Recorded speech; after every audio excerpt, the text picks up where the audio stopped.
It was an unusually tense Monday morning at Valentech Enterprises, a sleek high-rise tech company nestled in the heart of downtown Atlanta. The floor buzzed with clicking keyboards, echoing footsteps, and the occasional hum of private conversations. Among the swarm of professionals clad in tailored suits and pressed blazers, Jada walked quietly, her natural curls bouncing with every confident step. She wasn't flashy. No diamond rings, no designer bags, just a clean, graceful presence and a kind smile that could warm an elevator full of strangers. Before we continue, hit that subscribe button, turn on your notification bell to get notified for more, share this with your friends. Where are you watching from? Please tell us in the comments. We love seeing how far our story goes. That morning, Jada had shown up early to surprise her husband, Malcolm, the elusive CEO of Valentech, with lunch. She hadn't told anyone who she was, and few in the building even knew what the CEO's wife looked like. She liked it that way, unnoticed, unassuming, and left alone to observe the world without the filters of status or assumption. The elevator pinged at the 21st floor. As Jada stepped into the staff kitchen to wait for Malcolm, she smiled politely at the employees already gathered around. The smell of fresh coffee, the faint pop of microwave buttons, and chatter filled the space. But one voice cut through everything like broken glass.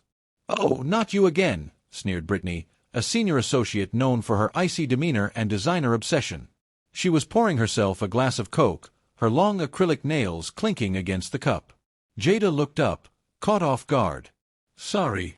You've been hanging around here a lot lately," Brittany said, stepping forward. "I've seen you downstairs, just loitering. This is a professional environment. Are you someone's assistant?" Jada's smile faltered, but she remained calm. "No, just waiting for someone." Brittany scoffed, eyeing Jada from head to toe.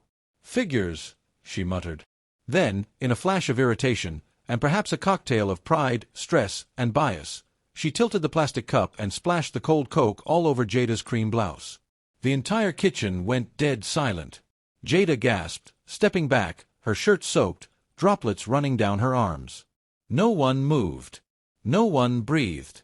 Phones hovered mid-air. The room watched in horror as the scene unfolded.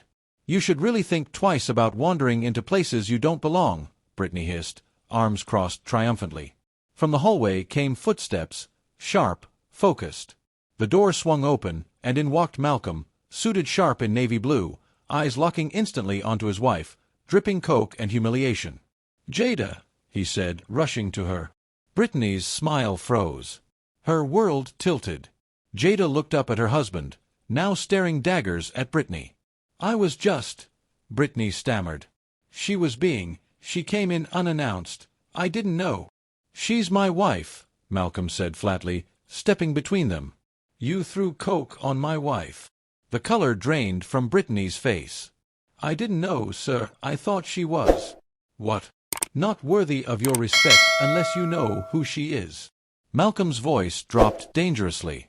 "Is that how you treat people here?" Everyone in the kitchen looked down, some even taking a silent step back. Brittany stuttered, tried to apologize, but it was too late. From behind Malcolm came the director of HR, summoned with a single text. Malcolm didn't waste time. "She's suspended immediately," Malcolm said. "Full investigation starts now. But as far as I'm concerned, this isn't about one incident. This is about a culture. A culture that tolerates bias and disrespect. I've ignored it too long." Brittany opened her mouth again, but Malcolm had already turned to his wife. "Let's get you changed. You don't deserve this." As the couple left, the murmurs started. People began to talk, about Brittany, about other moments that had been brushed aside, about the unseen bias that had crept into corners of the company no one wanted to admit. But the story didn't end there. By the following morning, Brittany's desk was cleared out. She'd been terminated for gross misconduct, and an internal audit of employee behavior and complaints was launched across all departments. At a surprise town hall meeting the next week, Malcolm took the stage beside Jada, not just as CEO, but as a husband and advocate. "You don't just evaluate someone's worth by their clothes, their skin, or their silence," he said. "You treat everyone with dignity because it's the right thing to do, not because you fear their status. My wife shouldn't have to wear a badge for you to treat her with kindness. None of us should." Applause filled the room, long and unfiltered. And something changed. Hiring policies were restructured. Bias training became mandatory. Anonymous channels were opened for complaints. Valentech didn't just handle the PR, they rebuilt the culture. Jada. She never stopped coming by. But now every person she passed, whether intern or executive, greeted her with a warm, genuine smile. Moral lesson. This story isn't just about justice or revenge. It's about respect, the kind we should give regardless of title, appearance, or assumption.